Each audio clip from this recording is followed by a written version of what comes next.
So Trey Hendrickson was brought up by Cam Jordan, of all people. Now, of course, listen, the situation with Trey Hendrickson right now is very muddy, right? Hopefully he just gets signed. Hopefully we can just put this past us and we can move on. Again, as I always say, it's just not worth it at this point. Even if it's like an extra $5-6 million by the Bengals, just do it. It's not worth all the hassle. At this point, you just gonna have to bite the bullet. But with that being said, why was he brought up? Well, the reason why he was brought up was because a Saints fan asked Cam Jordan if he wanted the Saints to bring Trey Hendrickson to New Orleans. And he said, in this defense, he'd be tailor-made to thrive. Which, I'll be honest, wherever Trey goes, if we did trade him, I don't think we would. But if we did trade him, he's going to be, successful wherever he goes. He's one of the best players for a reason, and he plays at a very high level. So, across the board, I don't think, one select location is going to be better for him if we traded him.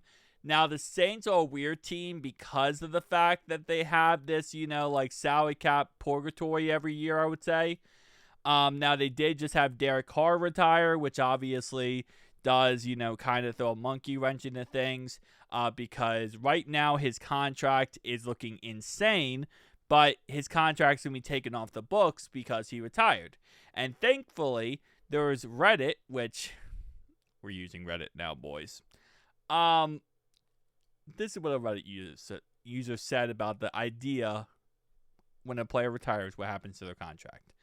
The team can put the player on a reserve list, and that takes his salary cap out of the equation for their salary cap space.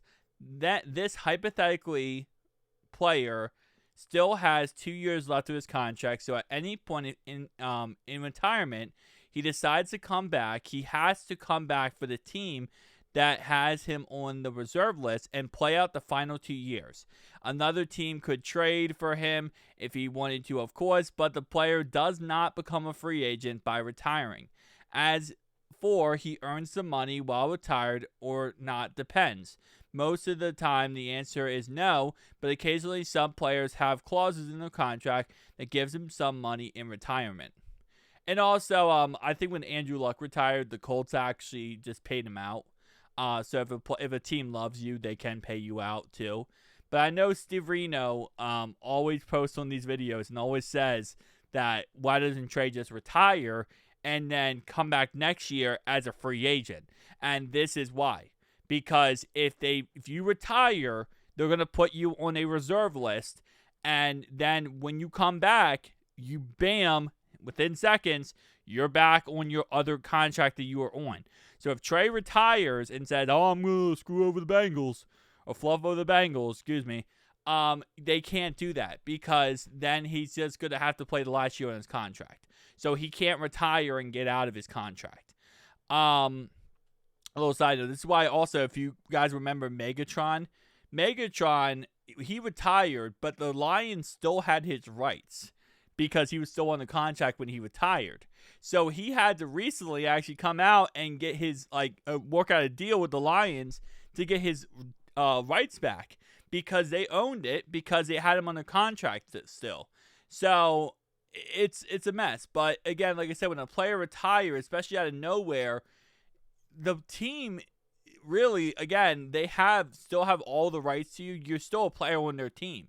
You can't just sign a contract, retire, and get out of it. No. If you ever want to play football again, you have to honor the rest of that contract, or the team has the right to trade you. So, in theory, if you say you retired, and then you had a 4-year contract, you retired, or let's say Geno Atkins, for example. Geno Atkins, when he hit 30 years old, we gave him a 4-year contract. I believe it was 70 some odd million. He retired after 2 years. If he comes out of retirement, he still is under that 2-year contract if he comes out of retirement today. We could trade Geno Atkins if he came out of retirement. If he came out of retirement today, we could trade him because he still has 2 years left on his contract.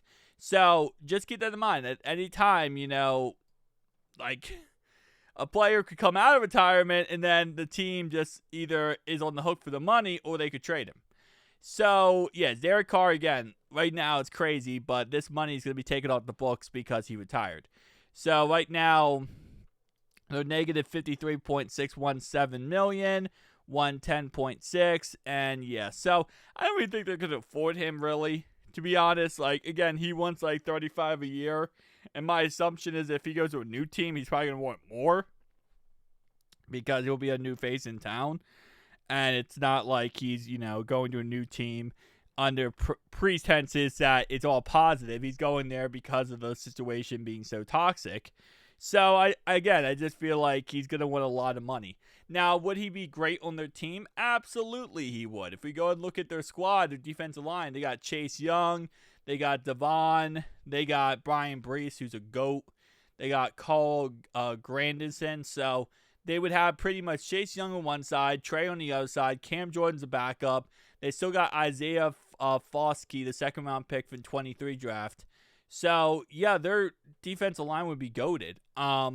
Obviously, the Saints are going to have to worry about the quarterback situation this year with Tyler Stroud as their starter at this point. But other than that, pretty goated. And not only that, last thing I'll say in this video, and I know this video is kind of all over the place, is they might pick up Aaron Rodgers. So, the Steelers might not be able to get Aaron Rodgers, and they might have to go with Mason Rudolph. Because Mike Tomlin does not start rookies. So Will Howard will not be starting anytime soon for them. Tell me down below your thoughts and opinions. See you guys next one. Peace out.